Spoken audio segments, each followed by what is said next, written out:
મહીસાગરની વાત કરીએ તો મહીસાગરમાં પણ વરસાદ વરસી રહ્યો છે. મહીસાગરમાં પણ મેઘો મન મૂકીને વરસી રહ્યો છે.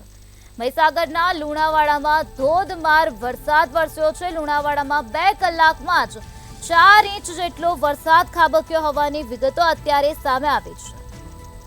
મહીસાગરથી આ મહત્વના સમાચાર સામે આવ્યા, જ્યાં વાતાવરણમાં પલટો આવ્યો અને ત્યારબાદ મેઘરાજાની ધમાકેદાર બેટિંગ જોવા મળી રહી છે. જિલ્લામાં સાર્વત્રિક વરસાદી માહોલ જોવા મળ્યો છે, જેને લઈને ખેડૂતો ખુશખુશાલ જોવા મળ્યા છે.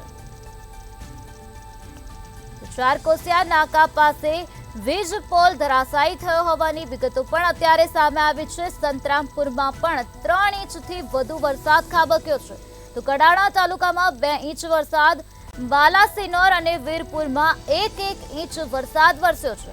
જિલ્લામાં સાર્વત્રિક વરસાદી માહોલને લઈને ખેડૂતોમાં અત્યારે ખુશીની લહેર વ્યાપેલી જોવા મળી છે.